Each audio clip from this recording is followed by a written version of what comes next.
नहीं, अस्सलाम वालेकुम। मैं हूं ज़िशान अहमद सिद्दीकी। आप देख रहे हैं सबसे पहले पाकिस्तान। बिजली की बढ़ती कीमतें और अवाम के शदीद एहतजाज के बाद वज़ीर-ए-आज़म पाकिस्तान अनवार उल हक काकड़ साहब ने जो है कि इजलास तलब किया था। मैं अपने पिछले व्लॉग में बता चुका था कि अनवार उल हक काकड़ साहब इस पे जो है सिविक नोटिस तो ले सकते हैं लेकिन इस पे अवाम को रिलीफ फराहम नहीं कर सकते। इसके अलावा बात करूँगा पाकिस्तान तहरीक-ए-इंसाफ और इमरान खान की जीत। पहले मैं बात करता हूँ इमरान खान साहब की जीत पर ही।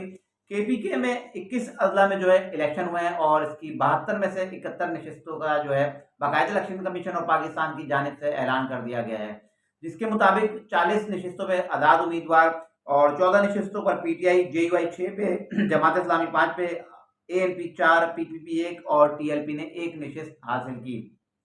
अब अगर मैं आज़ाद उम्मीदवारों की बात करूं तो ये आज़ाद उम्मीदवार जितने भी हैं ये तमाम के तमाम मेरी जो मालूमात है उसके मुताबिक पाकिस्तान तहरीक-ए-इंसाफ की हैं। क्योंकि ज़ाहिर सी बात है जिस तरह की फ़िज़ा बनी हुई थी केपीके में कि पाकिस्तान तहरीक-ए-इंसाफ का नाम लेना जुर्म, इमरान खान का झंडा लगाना जुर्म, पाकिस्तान इमरान खान की बात करना, इमरान खान की तस्वीर चलाना जुर्म। तो ज़ाहिर सी बात है जो मुकदमात बन रहे थे और जिस तरह के केसेस बन रहे थे, 9 मई को एक वाक़या हुआ था, उसके बाद से पाकिस्तान तहरीक-ए-इंसाफ जिस ज़वाल का शिकार थी, तो उसके बाद बहुत से लोग खुलकर पाकिस्तान तहरीक-ए-इंसाफ के टिकट पर जो है इलेक्शन नहीं लड़े, लेकिन पसे पर्दा वो तमाम लोग पाकिस्तान तहरीक-ए-इंसाफ के हैं। तो इससे साफ वाज़ेह होता है कि केपीके के जो इलेक्शन हुए हैं, इसमें जो है पाकिस्तान तहरीक-ए-इंसाफ और इमरान खान ने बड़ी कामयाबी हासिल की है। यकीनन ये मेरी उस बात का जवाब है जो मैं कहता हूँ कि अगर मुल्क में फौरी तौर पर आम इंतखाबात करते हैं, इसमें कोई दो राय नहीं है, पाकिस्तान तहरीक-ए-इंसाफ क्लीन स्वीप कर देगी। क्योंकि इस वक़्त अवामी राय और अगर हम जाके ग्रास रूट लेवल पे अगर बात करें, अवाम की राय लें, क्योंकि ज़ाहिर-सी बात है हम बायसे साफ़ी अवाम में जाते हैं और अवाम की राय लेते हैं। तो जो अवामी राय के मुताबिक इस वक़्त पाकिस्तान का सबसे मकबूल तरीन लीडर इमरान खान है और इस वक़्त अगर मुल्क में आम इंतखाबात हो जाते हैं, तो उसमें कोई दो राय नहीं है कि पाकिस्तान में जो है इमरान खान साहब की हुकूमत जो है दोबारा बन जाएगी। क्योंकि अब पीडीएम की हुकूमत जो अवाम पे ज़ुल्म करके गई है और वो अपनी 16 माह की जो दौरे हुकूमत में जो महँगाई का जो उन्होंने अवाम पर बम फाड़ा है, क्योंकि वो तो आए थे महँगाई खत्म करने, महँगाई खत्म तो नहीं की लेकिन महँगाई का एक बम जो है वो पाकिस्तान की अवाम पर जो है लाद कर चले गए हैं।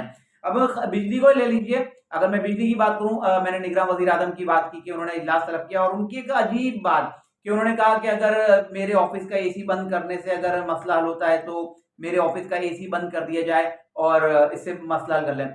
ये अजीब एक मंतक है, एक अजीब-सी बात है ना समझ आने वाली बात है कि यार इतनी मुज़ीक़त है एक बात की, क्योंकि मैं पहले बता चुका हूँ कि निगरान वज़ीर-ए-आज़म अनवार उल हक काकड़ साहब के पास कोई इख्तियार नहीं है, वो कुछ भी नहीं कर सकते, वो सिर्फ़ नोटिस ले सकते हैं और उनको तो बस खाली बिठाया गया है कि बस आपको बिठा दिया, आप बस जो आपसे जितना कहा है, आप उतना काम करें। तो रिलीफ़ देने का इख्तियार तो उनके पास है ही नहीं, ना वो रिलीफ़ दे सकते हैं, लेकिन उन्होंने एक बात की वो मैंने आपसे शेयर कर ली कि जिस तरह से उन्होंने कहा कि मेरे ऑफ़िस का एसी बंद कर दिया, लेकिन नहीं देंगे तो रिलीफ़ दे ही नहीं सकते।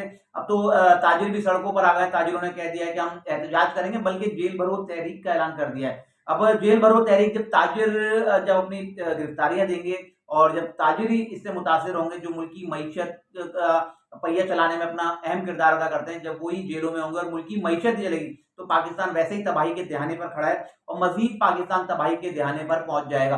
अब जेल भरो तहरीक शुरू हो चुकी है और कब से ताजिर करते हैं, वैसे 2 सितंबर का जो है ताजिरों ने टाइम दिया है, 2 सितंबर से हम जो है जेल भरो तहरीक शुरू करेंगे, क्योंकि इतने महँगे बिजली के बिल कोई नहीं दे सकता, कोई भी नहीं दे सकता। क्योंकि इस वक़्त पाकिस्तान में जो जिस हिसाब से बिजली जो महँगी की गई है, वो किसी के लिए काबिल कबूल नहीं है, कोई इसको अफ़ोर्ड नहीं कर सकता। लो क्लास मर चुका था, मिडल क्लास तबका भी अब जो है तकरीबन मरने के करीब है, क्योंकि बिजली के बिल इतने हैं, आपकी तनख्वाह इतनी नहीं है, तनख्वाह आपकी 10,000 बिजली का बिल आ रहा है 30,000 कहाँ से देगा गरीब आदमी? अपनी बेगमों के बीवियों के ज़ेवर बेच के दे रहे हैं, कोई मोटरसाइकिल बेच के, कोई गाड़ी बेच के, कोई कुछ बेच के, बिजली के बिल अदा कर रहे हैं, लेकिन कब तक? 1 महीना, 2 महीना, 3 महीना।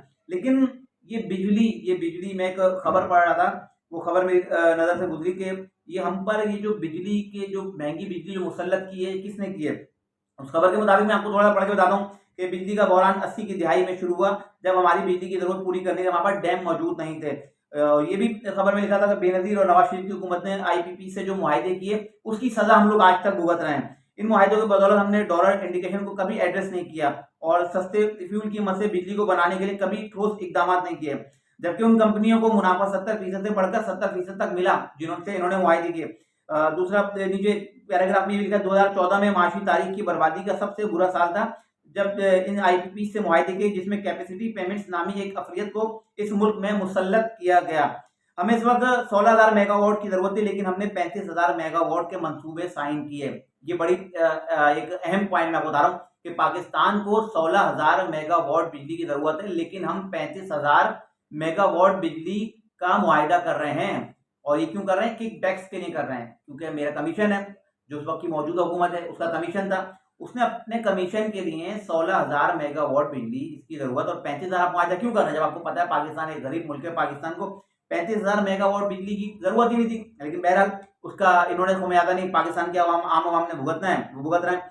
फिर साल 2015 आता है, जिसमें हम अमेरिका के प्रेशर पर ईरान गैस पाइप मंसूबे को खत्म कर देते हैं, और फिर इस मंसूबे के जरिए जो सस्ती गैस हमें मिलनी थी, इसके बजाय हमारे मुल्क में एलएनजी की लानत मुसल्लत कर दी गई, और फिर इस लानत का नतीजा हम आज तक भुगत रहे हैं। हमें एलएनजी पर बिजली बनानी पड़ रही है, और एलएनजी से एक यूनिट तकरीबन 52 रुपए, फ्रेंच ऑयल से 48, कोयले से 40 रुपए और पानी से 7 रुपए का यूनिट बनता है।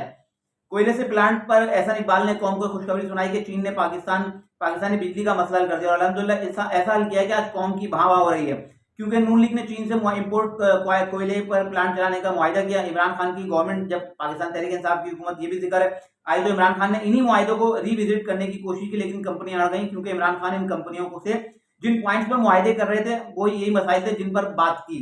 वो खासतौर पर जो पॉइंट्स हैं वो ये dollar indication, capacity payments, IPP plants का ऑडिट, इंपोर्टेड कोयले के बजाय मुल्की कोयले का इस्तेमाल।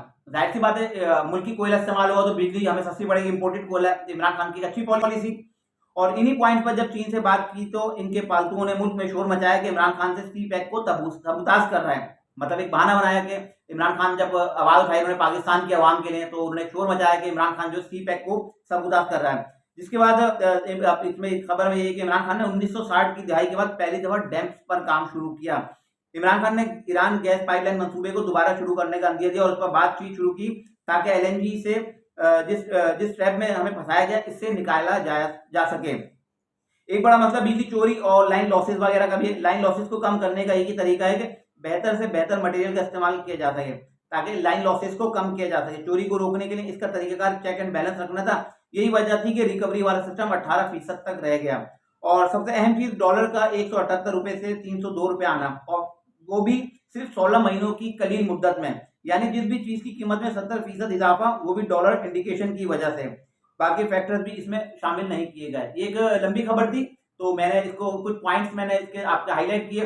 तो जो मुझे समझ में आया कि किक बैक्स के लिए किस तरह से एक हुकूमत ने पाकिस्तान की आवाम को उस महंगाई की धूल में झोंका। जाहिर सी बात है उन्होंने अपने किक बैक्स लिए अपना फायदा लिया, और जिसका खमियाजा आज तक पाकिस्तान की आवाम भुगत रही है। और क्यों महंगी बिजली हमें जो लेना पड़ रही है, ये भी मैंने आपको बताया। और इसके अलावा मई जून में जो महंगी बिजली घर चले, जिससे फ्यूल एडजस्टमेंट इन्होंने इजाफा किया और वो अवाम पे मुसल्लत किया गया। इन लोगों को तो कोई वो है ही नहीं, कोई परेशानी नहीं, क्योंकि जाहिर से अरबपति खरबपति हैं, इन लोगों को बिजली के बिल भरने नहीं है, क्योंकि ज्यादातर सरकारी मुलाजमीन के बिजली के बिल फ्री हैं। अब उस पर वजीर आजम साहब ने कल एक इजलास तो बुलाया। शायद तवक्को तो ये की जा रही थी कि वो जो है बिजली के बिल इन सरकारी मुलाजमीन के और जो वापडा के मुलाजमीन इनकी जो है बिजली की जो इनको फ्री यूनिट्स दिए जा रहे हैं उसको खत्म करेंगे, लेकिन इस तरह का कोई ऐलान नहीं किया गया। दूसरा मैंने बताया 35,000 मेगावाट जो एक्स्ट्रा बिजली जा रही है, और जो एक मुआहिदा किया उस हुकूमत ने, वो हम उसका खुमियाजा भुगत रहे हैं। हमारी बिजली इस्तेमाल नहीं हो रही, वो रिजर्व में, लेकिन हम उसके जो है खुमियाजा भुगत रहे हैं। और पाकिस्तान की अवाम जो है उस किए गए मुआहिदे का अजाब आज तक भुगत रही है। इंशाल्लाह मजीद खबरों और नए तरीके फिर हाजिर होंगे, तब तक के लिए इजाजत दीजिए। अल्लाह हाफिज।